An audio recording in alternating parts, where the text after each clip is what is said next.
Oh boy.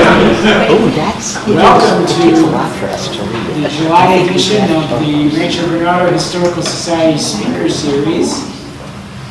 And I appreciate all of you coming out. And we are literally at standing room only here, I think, today. Looking forward to the program. My name is Vincent Rossi. I'm the coordinator of the Speaker Series. And first I want to turn it over briefly to our president, Liz Malarkey, for some remarks, and then we'll continue. Good morning, everyone. Good morning. Wow, this is a record. It may be. This is fabulous. So glad to have you here. I hope everybody was able to have a good 4th of July, maybe took part in some of our RV festivities.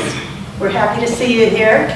I'd like to report a date for RV Alive this year, but I can't do that. They have not come up with a date yet.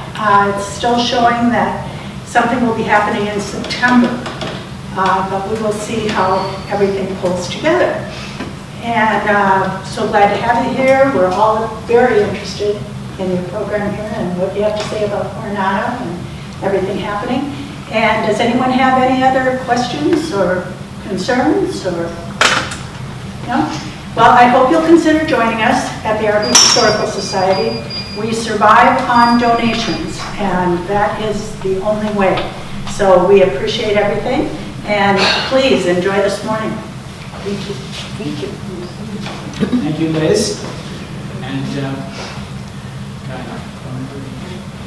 I hate to use that old Marx Brothers movie cliche again, but how will these people get in my room? Thank you again, welcome. First, let me advise everyone to please turn off or mute all your iPhones for the duration of the program. I also want to just alert your attention to our next program, which will be in August, second Saturday in August. And our speaker will be Matilda Parente, certified wine specialist, and her subject will be the Judgment of Paris, which was the 1976 French wine competition that put California wines on the world's map for the first time. So keep that in mind. Today's speaker is Mr. David Marshall. He's the head of the company Heritage Architecture and Planning. He is a well-known expert in the field of preservation architecture and has served as board president of the California Preservation Foundation. He was also a member of the San Diego's Historical Resources Board for 6 years, and he's currently chair of the American Institute of Architects Preservation Committee. He's authored 2 books on historical preservation, one of which, Forgotten San Diego, will be offered for sale today at the end of the program. So we're very happy to welcome Mr. David Marshall. Thank you, Vincent. Good crowd. Glad to have you all here on a Saturday. I appreciate you all being here, and it shows really how much interest and love there is for the Hotel del Coronado. And I'm going to be speaking for about 45 minutes. I'm going to show you a lot of photos of the basically 7 years of rehabilitation and restoration we've been doing out at the Del, which just completed in June. And so I'll kind of walk through that process, and I'll show you a lot of before and after photos, because I found over the years that's the best way to really show someone what we actually did, is when you can see what we started with and what we ended up with. So if you can see the screen, that's important, because that's going to be the star of the show here. I'm going to be basically just kind of walking through, and then we'll do a question and answer at the end as well. So let me get going here. So rather than ask how many have been to the Del, I'm going to ask how many have not been to the Hotel del Coronado. I will see if I see any hands. All right.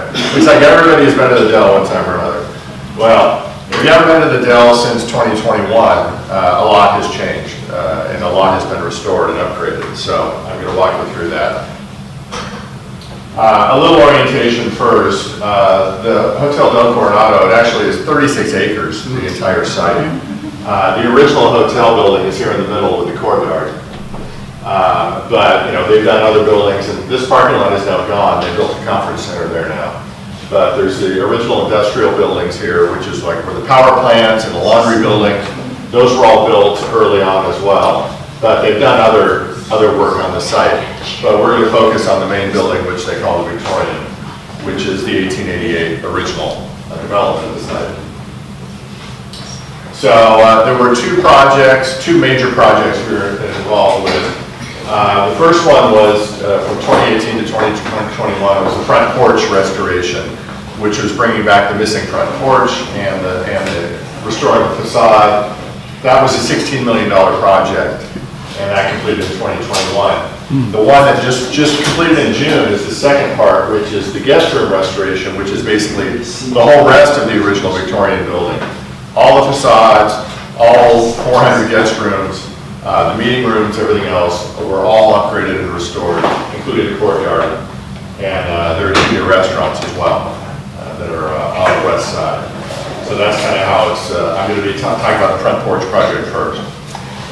A few interesting numbers about the building.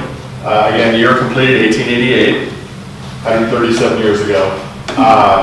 The building is 414,000 plus, 414,000 plus square feet. So just the building is 3.5 acres.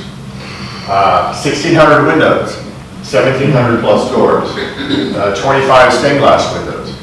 The building is 7 stories tall. That's occupied floors, and then there's additional floors above, like in the towers.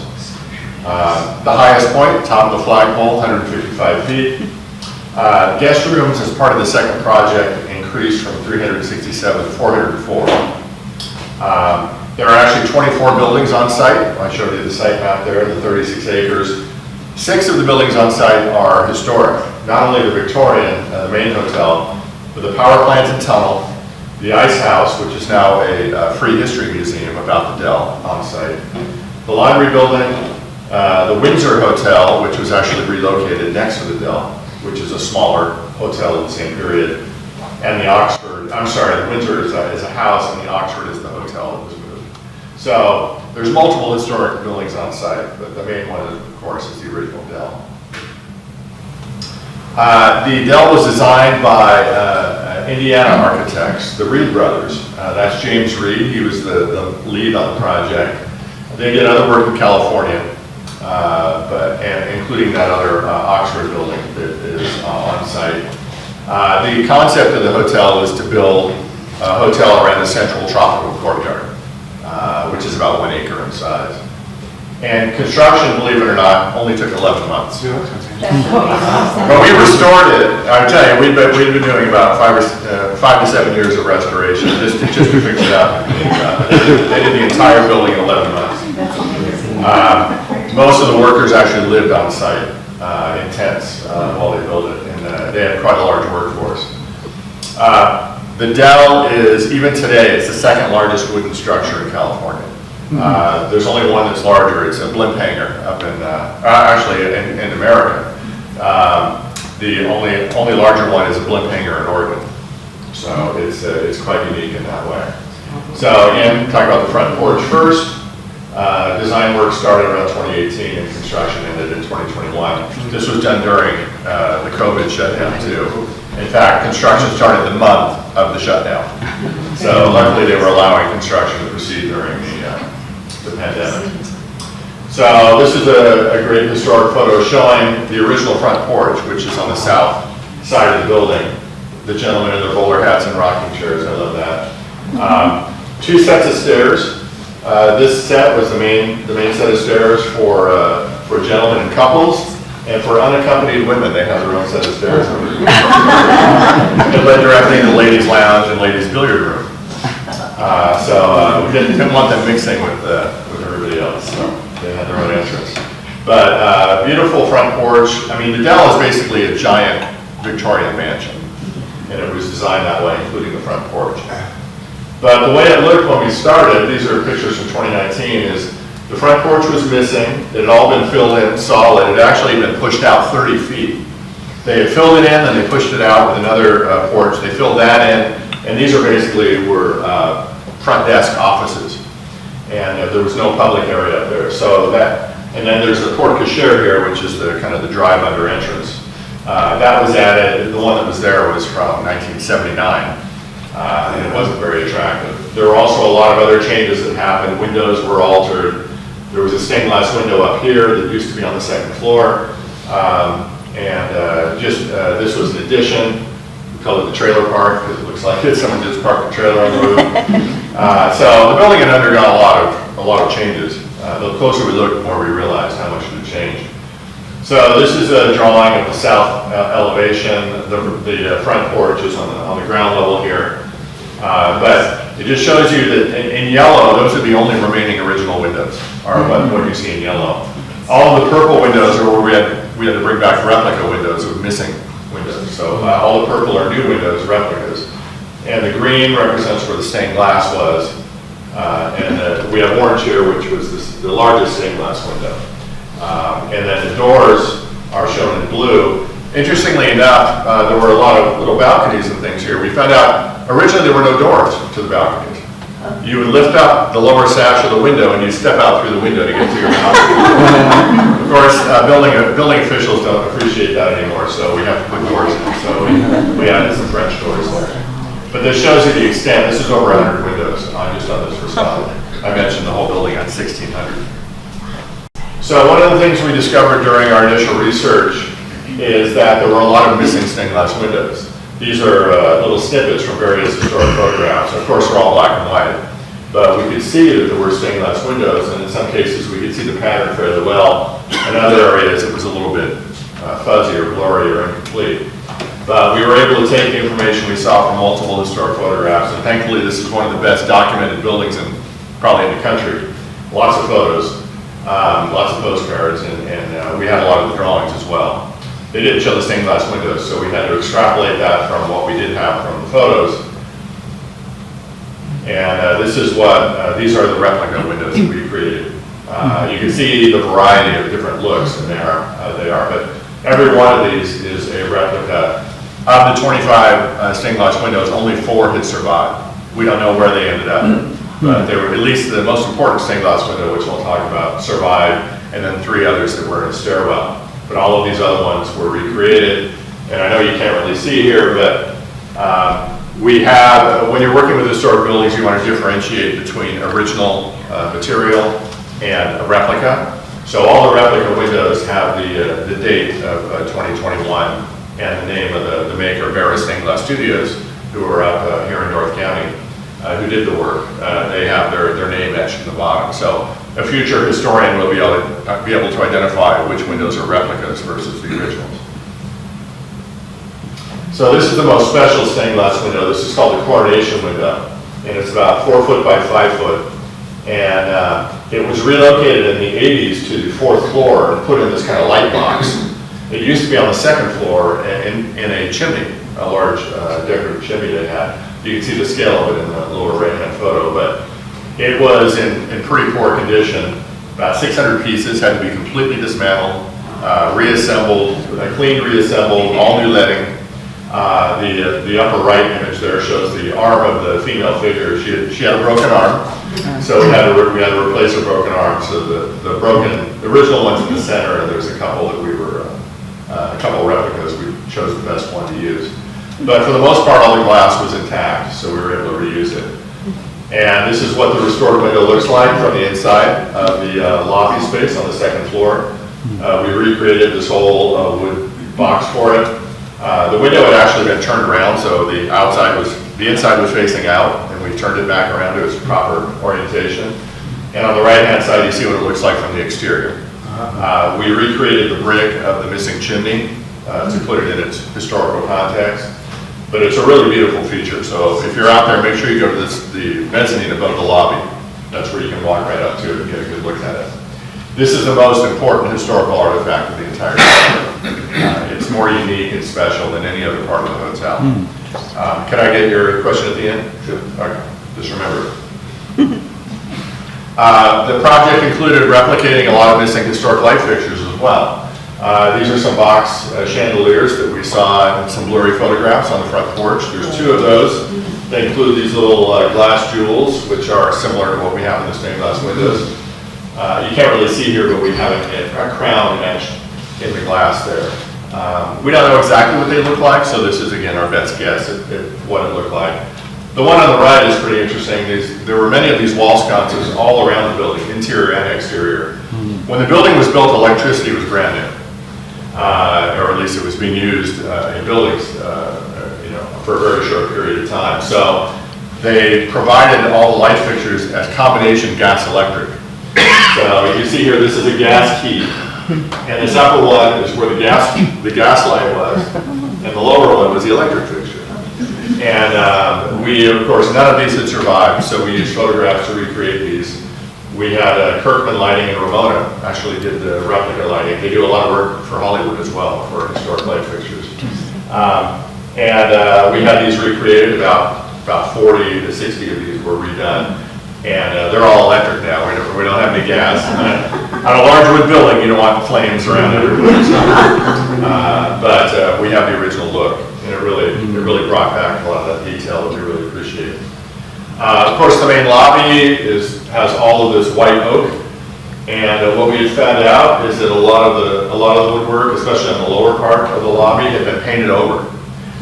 This is actually brown paint over the beautiful oak. They got tired of, I guess, restaining and touching it up, so they thought, we'll just put some paint on it, nobody will notice. So we had to strip off the brown paint and get back to the original wood grain and re-varnish or re-shellac the wood. You can see that's a progress photo of the ceiling, the copper ceiling. They had to get up there, these poor guys in their masks had to get up there with their dental tools and stuff, and we're having to remove all of those finishes from all the crevices and get it completely refinished. But this is the result of the restored lobby. All of the wood is brought back to its original appearance, and the floor, there's a new oak floor in there. Originally they wanted a tile floor, but they ran out of money when they completed the hotel. So it was carpet for most of its life. And originally it was just a plain solid pattern, no pattern carpet. But for durability and compatible with the Victorian look, we brought this oak floor in. The chandelier is a period appropriate replica. It's fancier than the original fixture. The original chandelier was actually quite simple, but they wanted something that fit the bill today. During our investigations, we were looking at old historic photographs, and all of the window frames were painted white, as well as all the walls. We have the red roofs, but pretty much everything else was white. But we could see in the old photos, the window sashes were a dark color. Of course, you can't tell the color from a black and white photograph, but what you can do is get your razor blade out, go up to an old window and start scraping. And so you can see on that right-hand image, the original red, dark red of the window sashes, which we matched to a Sherwin-Williams color. It's in their preservation palette. It's called Brookwood Red. It was a fairly common color during the period. So all 1,600 windows have now have their original red paint back on them. And it really makes a big difference. It really adds a lot of pop to the facades. So we were happy to bring that back. One of the things you're dealing with historic buildings is building codes. When you have a 137-year-old building, it doesn't meet current code. And we wanted to bring back the original railing designs, these wood spindle railings, many of which were missing. But they're only 29 inches tall. And as some of you may know, guardrails are required to be today 42 inches tall.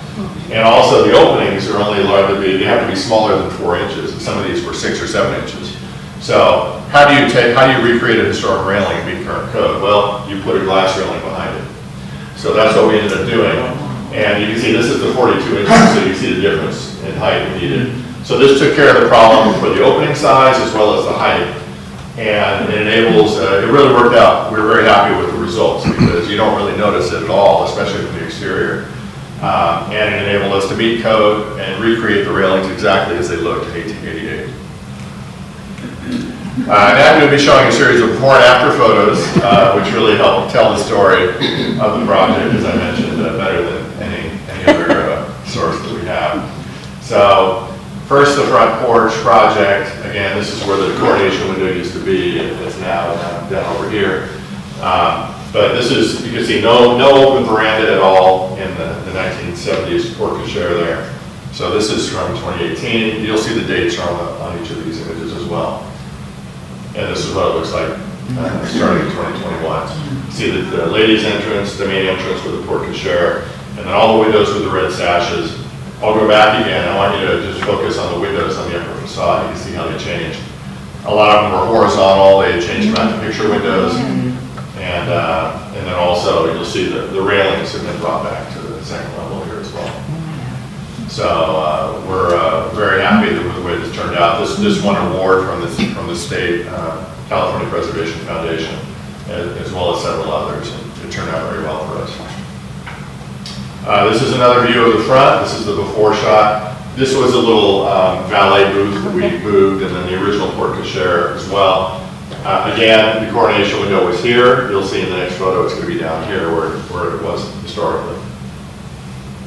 There's the coronation window there. And the porte cochere has been redone. It's much more Victorian looking than it used to be. It doesn't have a stucco ceiling anymore. Speaking of the porte cochere, this is looking from the front entrance out south. This is the ceiling of the porte cochere here with recessed fluorescent lights from the 70s. This was the VIP check-in area. I call it the photo mat. If we're old enough to remember photo mats. But this is the way that the porte cochere looked like, and then this is the new porte cochere without the photo mats. A new fountain was added, and now you can see all the way out to Glorietta Bay from the front entrance. So much lighter structure, much more open. These are the front entry doors, the before, with those gargoyle light fixtures that I don't know where they found those, but they were not in any way Victorian or historic. They're Gothic, if anything. But the entry doors were not original. All of this had changed. They even had a brick front entrance, stoop there. And this is what it looks like today. Earlier, the box chandelier. Notice the 3 replica stained glass windows above. They had 2 pairs of entry doors, which we brought back in oak with the, you can see the texture or the wavy glass. They still make the old time glass that we were able to use. So quite a difference. This is from the mezzanine looking down into the lobby. It kind of has this dingy carpet. Again, the wood painted columns. This is the before shot, and this is the after. Much brighter. By bringing back the veranda, we were bring back a lot of those windows that have been covered over and filled in. So there's a lot more daylight in the lobby now as well, and that's a really nice effect. This one is one of the more dramatic befores and after. I mentioned that when they had filled in the front veranda, they had made offices out of them. This was one of those front desk office areas that was where the porch used to be. And this is standing in the same spot 3 years later. Beautiful teak floors. The ceiling is kind of a seafoam green color, which is the historic color. They call it paint blue. The joke is it ain't blue and it ain't green. It's kind of in the middle. But in fact, paint is a slang term, a southern term for haunted or haunt. And it was supposed to keep away evil spirits when you painted your porch ceiling a light blue color. So that's a traditional treatment, and we brought that back. And this is another view. You see glass rails, guardrails behind the historic rails. We also added a wheelchair ramp also for luggage carts in the center there, where we use a different kind of railing picket to differentiate it from the historic, which is what you're supposed to do. But again, the red sash colors are back everywhere. Did we talk about the crown room? Anybody who had brunch at the Dell? Okay. Beautiful crown room. That's a spectacular space. Luckily, the crown room was, I would say, still maybe 75% intact from its original appearance. It had been altered a few times, but it was in pretty good shape. This is a picture from the 1940s that shows the crown chandeliers. Anybody know the trivia of who designed those original crown chandeliers? Okay. Frank Baum, the writer of Wizard of Oz, who lived in Coronado for many years, sketched the light fixtures and said, you know, if you have a crown room, you need crown light fixtures. So he designed the crown chandeliers. You see, so that's our connection to Wizard of Oz. There's also urban legends that the Emerald City was modeled after the Hotel del. Although the colors are wrong, so I'm not sure. But this is kind of our before shot of the crown room, and this is a shot after restoration. The light fixtures have been restored as well. This is the little orchestra balcony. This is all restored and redone. The wood, the misstained wood was fixed. But I'll show you a good before and after. These are the entry doors to the crown room. Those were the original entry doors, but they had veneered over the top of them. They used to have glass panels and recessed wood panels in them. We discovered they were the original doors, and we took away all of the later incursions. But there were also some areas that were missing the beadboard. You can see this is the original finish. This what we call the beadboard, which was cedar. But these were redone just out of flat planks, and up here they're missing as well. So this next photo, I wanted to look at the doors and also these panels, and then this lower wainscoting, brown paint. Again, we had brown paint over oak that we had to take care of. So this is the out. You can see the entry doors, they have glass panels back. We have up here the original, and then this multi-pattern. They mix the horizontal, vertical, 45 right, 45 left, the different patterns of the beadboard, but that was all brought back. But I'll go back one more time. So you really see the difference. Also, there were additional arch windows that were found up above. This is that orchestra balcony. It had been modified. They had stuck some speakers in, where they pulled out some spindles and stuck some big speaker boxes up there. They added on these French Rococo, whatever they are, I don't know what the garlands. They were not historic at all. And then they added those display cases, which were never there. So we went back to that 1940s historic photograph, and we brought it back to the way it looked originally. This is a selfie, by the way. But you can see the pickets were brought back where the speakers were. And then these were the original kitchen doors that were no longer used. They now use doors from the side. But the mirror tiles in the center were there during that period. So those have been brought back as well. This is the adjacent coronet room, which was the breakfast room. The crown room was the dining room. The coronet room was the breakfast room. And this shows the kind of what we call the casino carpet that they have. They also have done some acoustic panels on the ceiling covering over that beautiful woodwork. And then the wainscoting here, I know it's hard to see, but these were just flat plywood panels. And we found that underneath that, the original coffer panels were there. They were in poor shape, so they had to be redone. But we were able to see what was there originally and replicate it. And this is what that looks like today. You see we have the ceiling exposed again, new carpet, and then the wainscoting has been redone. And then the doors on the right, like the crown room, were still there, but we had to uncover them and restore them. Now you're going to talk about the exterior facade work, and this is related to the project that was most recently completed. We'd only done the south facade before, but now we did the whole rest of the building, including the courtyard has those huge facades. This is a great historic photographs from the beach, looking at the west side. This is right after it opened. There used to be these wraparound verandas, which were basically enclosed corridors that were glazed in, kind of like screen porches a little bit. And this facade is the most altered facade in the entire building. We weren't able to bring it back to this period because they now have balconies out there, and they want to keep those for the guests. But we were able to make it look more historic or better than it had been in many years. So this is an interior historic view of what those verandas look like. You see these great rocking chairs, there's the glazing. But you can see it's basically just a long hallway. What they did is they expanded the rooms, and they pushed the rooms all the way out to this wall. And then they decided they needed balconies, and they tacked balconies on beyond that. So this whole facade has been really heavily altered. This is just a little corner of a typical floor plan. I just wanted to point out a few things here, because the way hotels are today is a little bit different than the way they are in 1888. For instance, you can see how few bathrooms there are, shown in blue here. Every 5 rooms had to share a bathroom. So you're not going to be paying your $800 a night to be sharing your bathroom with 5 other guest rooms. So that's one of the main changes, is all the rooms, of course, have their own bathrooms now. Also, every room had, you can see in kind of pink here, those were fireplaces. They're back-to-back fireplaces into each room. Even the sitting room had its own fireplace. So every room, for heat, had its fireplace. Also, the verandas were around the exterior, but you didn't enter your room off the veranda. The courtyard was here in the lower right. You can see the 2 red arrows.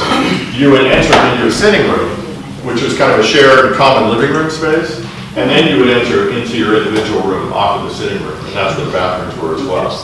So, over the years, the layout of the hotel and the interior has changed quite a bit, because this is really not practical in the way people expect. Maybe if you're in a hostel or something, you would be okay with that, but not if you're paying their pricing. So this is another view of the same area, which shows an overlay of, I know it's a little bit hard to see, but the 1888 walls are shown in gray, and then the walls as they were prior to the restoration are shown in red. So you can see how much has changed. They carved out corridors down the center, they added bathrooms everywhere, they pushed out into the veranda, and then this is where they tacked on the balconies beyond. This is the west side over here. So a lot had changed. You can see the sitting rooms are shown in purple here. So the guest room restoration we weren't able to bring them back to the historic period because none of the fireplaces were there, and many of the walls had been altered. Luckily, the exterior of the hotel was mostly intact. But this is showing the west facade as it was in 2021. You can see all the balconies that were added. The main thing that we wanted to replace is these railings with kind of the starburst pattern on them, which were done in the 1950s. And we wanted to get something that was more consistent with the Victorian style. So this is the same view today, with all the red window sashes, and then the railings are much simpler. We have little ball-tip finials on them, but a little more consistent with what was there historic. But we did not bring back those enclosed verandas because the expectation for the open balconies that people want. This is another view of the west. This is the before shot. This is looking at the northern half of the west facade. And this is after restoration. Again, you can see the main change is the railing and the window color. At the southern half of the west facade, that's the ballroom with the conical roof on it. I want you to focus in on this area especially. You can see all those horizontal windows that were not very Victorian at all. This is what that area looks like today. We extended the balconies all the way to the ballroom, and then we replaced all those non-historic windows with more Victorian double-hung windows. This is at the north entrance. The north entrance stairs are here. This whole area here above the north entrance used to have open balconies all the way across it. You can see there's railings in the center, but they had pushed out, when they had expanded rooms, they had pushed them out into where it used to be the balconies. And also there's asymmetry on that little gable there, which is not the way it was originally designed. So we wanted to fix that up. We also wanted to replace some of the colored glass that had been added. There's some blue glass. And then some of the lower windows. We didn't replace all of the windows on this facade because there was still a desire to have views, improved views. But we were able to bring those balconies back. And you can see what it looks like today. So we brought back the symmetry of the window arrangement above, and then all those open railings and windows beyond. People are happier with the smaller room if they have their own outdoor space. So it made sense to bring the balconies back. I'll go back one more time. See what we started with, and those big oversized windows, just did not look right for the building. In the various parts of the building, we have what we call barnacles, or pieces that were just kind of added onto the building in various areas, usually where they were extending a room or adding a bathroom. This is one of the barnacles here, taken early in construction. You see somebody spray painted demo on it because we want to get rid of it. But this is on the east elevation, where this is the east porch. And we wanted to get rid of that, bring back the windows that were removed, and also extend that porch roof around. So this is the same view after. No more barnacle, larger porch, red windows. Now the courtyard. Courtyard's, of course, very important to the hotel because it's the concept of the hotel was to build around the courtyard. This is a historic view of the courtyard right after the hotel opened. You can see it had wraparound verandas on every level. You could walk around the entire courtyard on each level. Those were eventually partitioned off into private room balconies, which is the way they are today. But you can see the saplings of the newly planted trees, not too lush yet, but this really shows the character of the building from when it first opened. This is, I collect historic postcards. The book I brought is all historic postcards of San Diego County. This is one of the images from my collection, but it shows the original fountain that was at the center of the courtyard, and also notice all the chimneys. All the chimneys have been removed along with the fireplaces, but this fountain we wanted to bring back as part of the restoration project.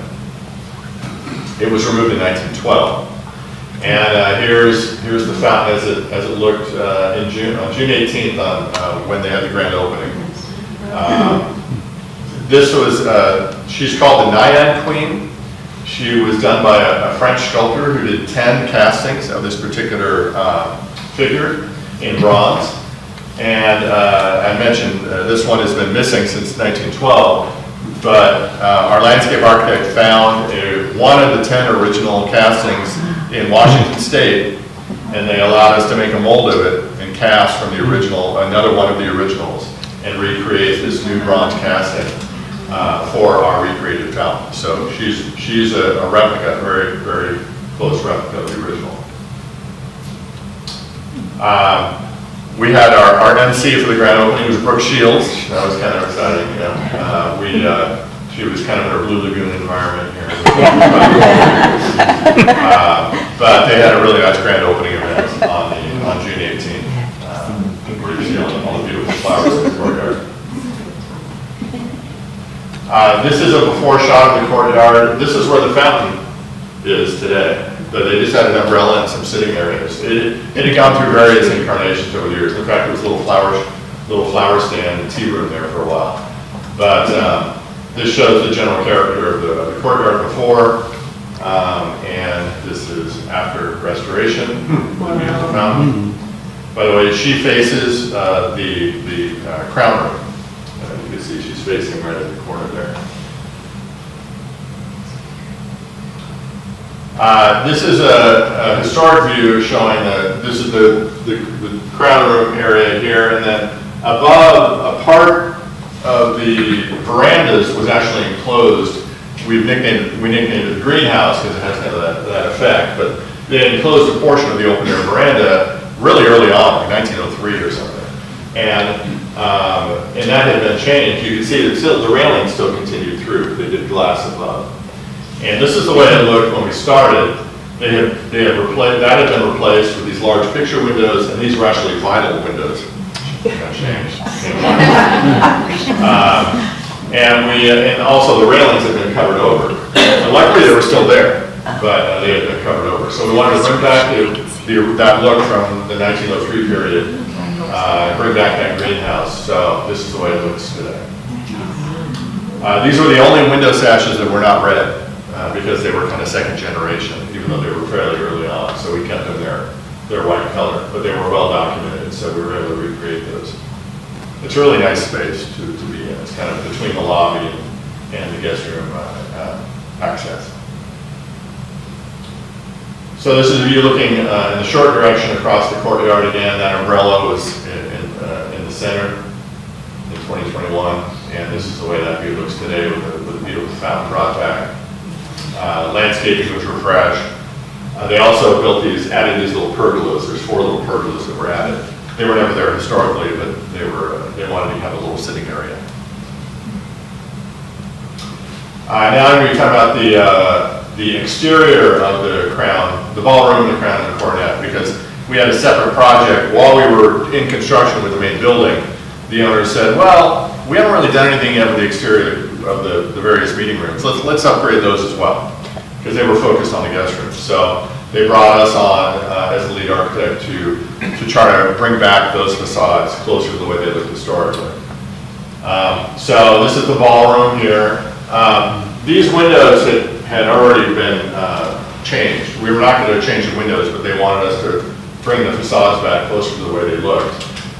We also discovered that the windows up here on, which were basically in an attic space above the ballroom, had been painted black. All the glass had been painted black. And so at night, they were just these dead zones. It was just, it was lifeless.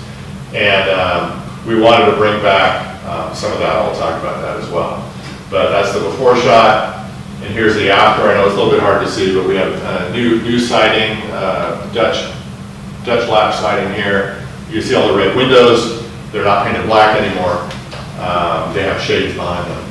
But that was the work we did in the ballroom. And this is from another historic photograph, but it shows the original look of the building and also how important it was to have lights in those windows. And then on top, we call the cupola, or the crow's nest. It's almost like a little lighthouse up there. So we wanted to bring back that look. So I convinced the owners to scrape all that black paint off and install some new lights. Because again, that's an attic space for the most part. And it's really, but we wanted it to look occupied and warm and lively. So this is what it looks like today, with all the windows glowing again, beautiful lights up on the cupola there, and it really adds to the look of the building tonight. This is the exterior of the crown room. You can see the chandeliers and through the windows here. This whole facade had been redone, and we're not sure why they changed it, but we did know the windows had been enlarged. But we were keeping the windows, but we were trying to make the facade look. And we found out in historic photographs it used to be shingles. So this is bringing back the pattern shingles, little square cut shingles that had an intricate pattern. We brought those back on this facade. We did the window frames. Found a lot of damage when we were digging into the walls that had to be repaired. Structural concerns as well that had to be addressed. But that was redone. And then this is the neighboring coronet room, again the breakfast room. Right next to the front porch. This also was clad in shingles. So you see we brought back those shingles and we're able to clean out the rain gutters and the whole area there. So those, they're not exactly the way they looked in 1888, but they're much closer to the way they look from the way they've been in the last, 80 years. This is a more close-up view of the coronet room. And here you can see a little better about what we started with the before and the after with the shingle pattern. It really adds a nice level of detail and a nice little intricacy to it, a little more gingerbread, you know. I finish up with interiors here. These are interiors that were part of the front or the main guest room restoration project. Couple shots of a lot of people ask what the guest rooms look like. These are the after shots, but this is what they look like today. I don't really have before shots of these particular rooms, but they were dated. They were kind of dingy. But here they did bring back kind of a Victorian wallpaper, a more neutral carpet. They got the lamps have a Victorian kind of feel with the imported china, and you can see with the balconies out there. They did keep a lot of the casework and things like that was intact, but most of the rooms have been heavily remodeled at least a half a dozen times over the years. And this is another view of one of the rooms, but they're much nicer now, and probably they can charge a little bit more for them now. Okay. This is a before shot of one of the corridors. This is on the 4th floor. This is the birdcage elevator here, and the main stair. But they had this kind of super graphic on the wall with those umbrellas. I think that was done in the 80s. It was a little bit over the top. So this is the space as it's been restored, new carpet, wallpaper with a more Victorian flair to it, and a little more, a little classier, I think. During construction, we discovered this, which was pretty exciting. There was this window wall here used to open between the second floor corridor and the ballroom on the other side. And it had amber glass in it. It was basically just to allow borrowed light from the ballroom into the corridor, which is kind of a dark corner. But we had seen it in old photos, and we started removing the wall finishes to see if there was any remnant of it. Not only was there a remnant of it, the entire thing was still there, and all of the glass was unbroken. You can see they added additional studs here when they framed over the top, but underneath that is the original. And that's the before shot right after it was uncovered, after the drywall was removed. And this is what it looks like fully restored. So they didn't even have to refinish this. That's the original stain and varnish. All they did is they had to replace a few missing pieces and remove some overpaint and just kind of clean it up. Even the hardware on these two windows in the center, little porcelain knobs, are the original 1888 knobs. They just have been walled over for at least 70, 80 years. So this is a nice little feature. It doesn't open into the ballroom anymore because that side had been furred out and there's air conditioning ducts and other things in the way. But we were able to open it up to this side, which is the guest corridor. So it's a really nice feature. So this is an early historic photograph that shows what a lot of the spaces look like. This is on the ground floor. This is the music room. And I want you to focus on the ceiling especially. The ceiling had hand-painted frescoes. They were called fresco secos, which are, a true fresco is paint on wet plaster, like the Sistine Chapel. This is paint on dried plaster, so they call it seco, fresco seco. But it's all hand-painted work, and they had some artists out of New York that came out and did that work, European trained. And we knew that in these spaces, all the documented areas that had these ceilings, we knew that they were gone. Someone had ripped out the ceilings at one time or another, probably in the 40s or 50s when a lot of this beautiful stuff ended up going away. And it was just floor joists. There was no ceiling at all. They had done a drop ceiling later, but so this was kind of a sad reminder of what used to be there. But during construction, they were removing, this is a piece of fabric, you can see it's kind of draped down. They started pulling away this canvas fabric that had been glued over, kind of wallpapered over, a part of the ceiling. This was in a different room. This is at the entrance to the ballroom, a little vestibule, kind of 12-foot square. And they started peeling away. You can see it's like silly putty here, where it took off some of the paint when they removed it. But that's the original, fresco. And you can see here, these are the lath from the lath and plaster ceiling. But this is, what they did is they started removing it and said, hey, not only did we find a fresco, we found a fresco where we didn't even know there was a fresco. There was a drop ceiling and there's fabric over it, so no one had even known it was there. But this was discovered while they were installing fire sprinklers. And after they removed all of that fabric, this is what was underneath. Again, it's about 10 foot by 12 foot. It's a little bit chopped off because they added a wall with doors below here. But the center motif is pretty much intact, although it's got a big hole in it. And then this whole side had been chopped off. And then of course all this conduit and piping was in the way that we had to get rid of. So the owners of the hotel, BRE, we convinced them to not only save it, but restore it and exhibit it. They could have, if they wanted to, recovered it and just preserved it in place, where it would have been hidden again. Because you can see all the utilities that were kind of in the way. But we decided to build, they agreed to spend a couple $100,000 to hire conservators to restore this. And then we designed a new little soffit to give a pathway for all this conduit and piping and also provide uplight. So this is what it looks like fully restored. You can see this today at the entrance to the ballroom. It's again the ballroom vestibule. this is the way it looks today. There's a few little hairline cracks and things, but it had to be stabilized from above, so they had to remove the flooring on the second floor, get above it, strengthen and stabilize it from above to make sure it was still in place. And then they had to patch all those holes. They had to remove all that wallpaper paste that was over it, and then they had to hand paint in the missing pieces. Now, the punchline to this story is that the day that they had to rush this, because this was discovered during construction, so nobody knew it was there, and we had to finish this because there was a wedding scheduled for the ballroom. So they had to get these guys out there, and they only had a few weeks to do the work, and they finished it. And the day they finished, one of the painters was out there, and he was taking pictures with his phone of the finished product. Well, I'll just show you this too. This is you can see the cleaning that they had done, and how much that paste had kind of chalked over the original finish. So that's them doing the cleaning, and then the in-painting that was done. The group that's doing the restoration is also out of New York. They're called Evergreen. They also did Symphony Hall in downtown San Diego. But that's the work that was done. But this is what happened when the guy was taking his photograph.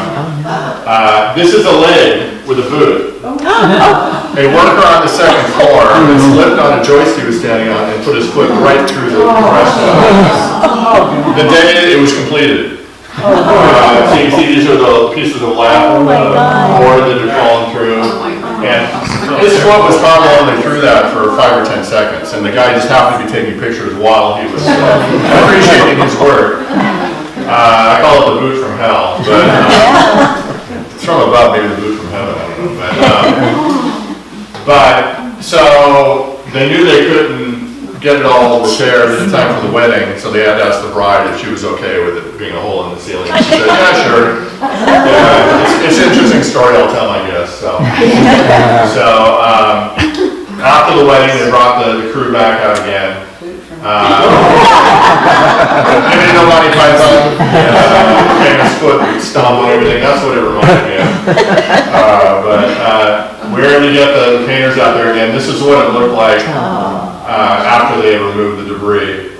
You can see how large of an area was destroyed. The worker was very distraught. I heard he was almost in tears. He felt really bad about it. Yeah. But of all the places in the building he could put his foot through the ceiling, it happened to be the 12 square feet that we have in this fresco. But this is a good view where you could really see the detail of the painting, the beautiful painting work that was done. But they came back, they put the lath back, they put the plaster back, they repainted it all to match. Luckily they had good photographs, and this is the fully restored. This is where the booth went through right here.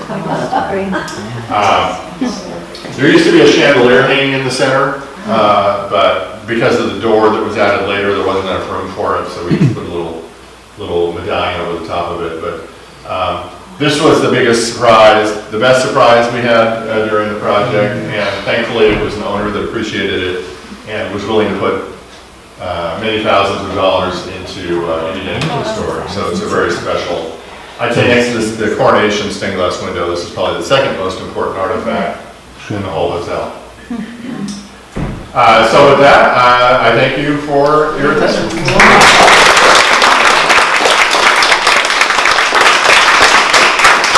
I'm happy to answer questions. I know you have one. A couple of questions, actually. Can you tell us about the owner of BRE? Did they begin this project, or did some prior owner begin it?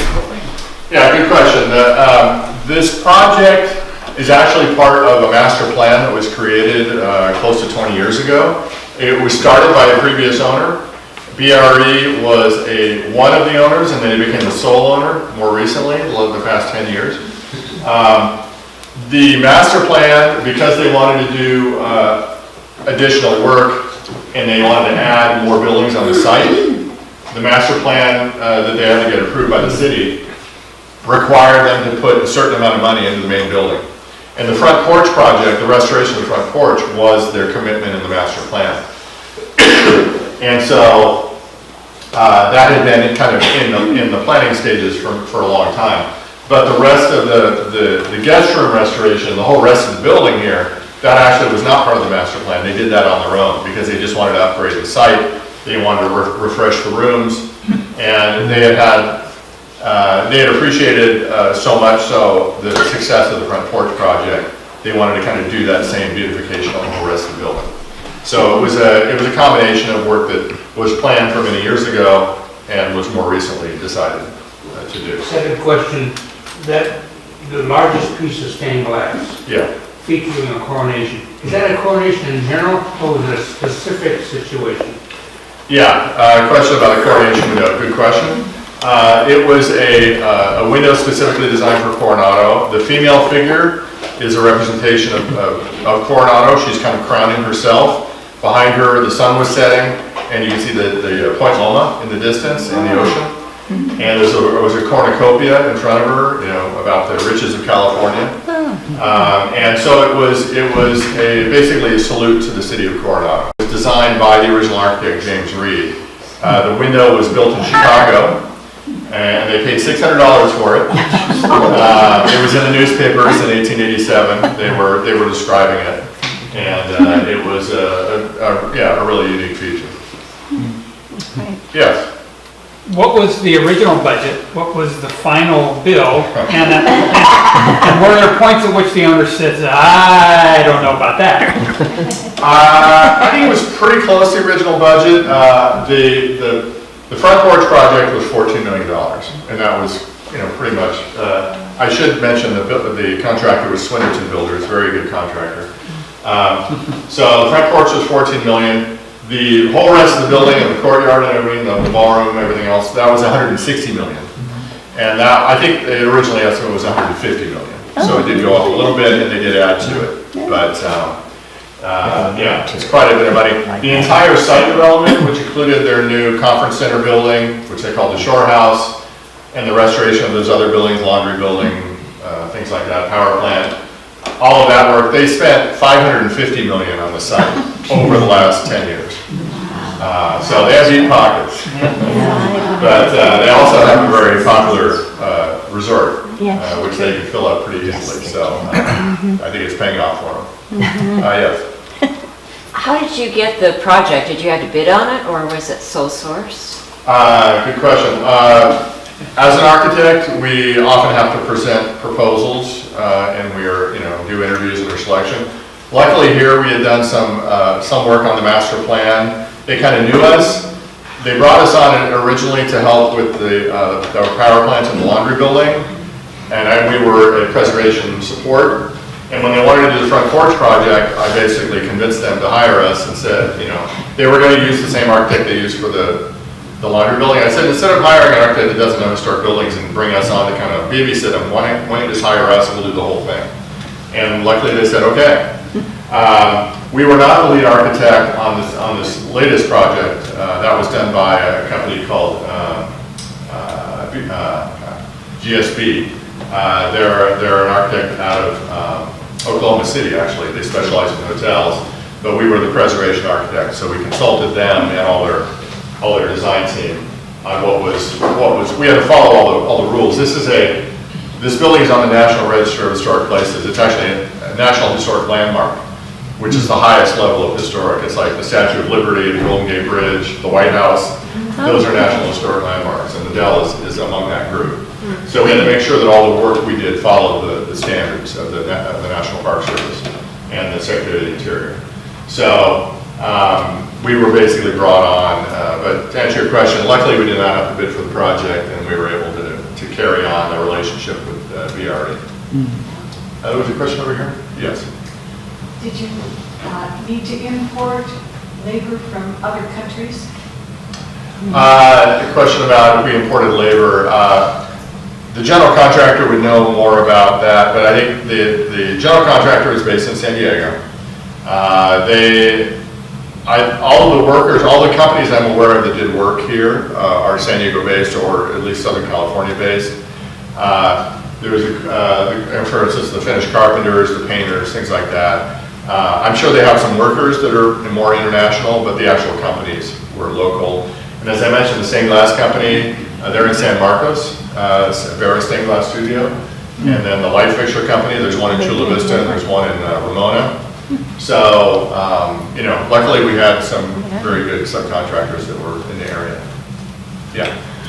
since the glass is obviously a big part of the deal, and you had a kind of a variety of replaced glass, used glass, how much of it now is double pane? Virtually none is double pane. Double pane, we all know, is better for energy efficiency and even for acoustics. It has some issues with it, it does fail over time. We've all had those windows that fog up. All of the historic windows, of course, were single pane. We did replace a lot of the single pane with safety glass, especially indoors and near doors, because it's dangerous otherwise. But you can get tempered or laminated glass in the old time wavy glass. So we're able to do that. But because the windows and the counterweights to support a certain weight of window, the weight would change if we went to double glazed. We did bring the new replica windows that were where windows were not in historic locations. They were done in a sympathetic style to the Victorian windows, and I believe all of those are double pane. They were done by, I'm thinking of the company right now, but the vast majority of the windows are still single pane. And luckily, we have a moderate climate here. And with historic buildings, you're not required to meet current energy codes because it would be almost impossible with older buildings. So there is some flexibility there. Yes? Did they run into any termites, anything when they were doing that? Yes. The question was if we have termites. Yes. The second biggest wooden building in the United States has termites. Luckily they weren't severe because a lot of almost all the exterior cladding was redwood, which is more resistant to termites, although I had a redwood deck that was destroyed by termites at my house. But there were termites. The building had been treated over time, but there was not significant damage. But we did find pockets of termites around, yeah. Yes.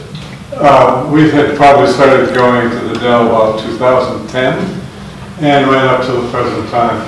I'm so happy to be able to hear your presentation because the whole period of time, the changes were very subtle in terms of what we noticed.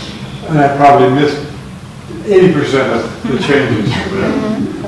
Yeah, it's true that from a distance, everybody thinks the Dell is exactly as it was in 1888. But the closer you look, the more you realize, wait a minute, this wing wasn't even here, or this didn't used to be a corridor, or there used to be 3 windows here. So yeah, as we investigated it, not only were we finding the original colors that had been covered over, but we were finding a lot of other alterations. And so the closer we looked, the more we found. And it is kind of a drip, drip, drip, especially when you have different owners and you have different periods where Victorian architecture was out of style for many years. People hated Victorian architecture. They wanted something modern and clean and simple. So cover over that hand-painted ceiling, make it flat and white. So it was out of fashion for a while, and that a lot of these older buildings don't survive those periods when they're out of fashion. Luckily, the Dell did, and we found that. I used to say if it's gone forever, but luckily with preservation architecture, that's not true. If it's gone and you have a documentation, you can bring it back, and so that's what we're able to do in many cases here. Just behind you first, yes. Are there any other projects of this magnitude going on around San Diego? This is huge.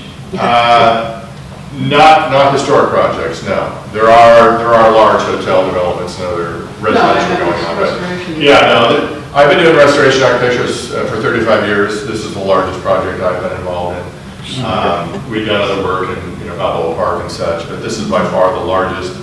And as far as just building size, I don't know that there's a larger historic building in the county. Does proximity to salt water present a unique problem in terms of managing this kind of problem? Yeah, a question about saltwater issues. Yeah, for sure. The salt air and the corrosion of metal, and I showed you those light fixtures with the gas electric light fixtures. Those have really started to patina out a little bit too much. They're very tarnished looking now because they're bronze and they get a lot of abuse. Especially, it's interesting. Some of them on like the east side of the building look brand new, but on the west side of the building where they get more sea breezes, they're looking a little beat up. So there is There is more, I mentioned, you know, Coronado is fairly moderate. It doesn't get the heavy heat that you get, and you don't get the heat damage, but you do get a lot of the salt air and corrosion, especially with metal. So we did have that for sure. Thanks. One quick question. Yeah. Does the Dell offer tours? Yeah, the Dell actually has, I mentioned they have their own history museum on site. They call it the Ice House Museum. They just reopened, or they just opened for the first time in 2021. It's a great little museum. It's free. And they have dozens there, and they have a lead person named Gina, who they give tours on a daily basis.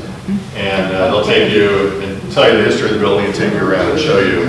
And it's great to have that because a lot of people care about the building and want to learn more.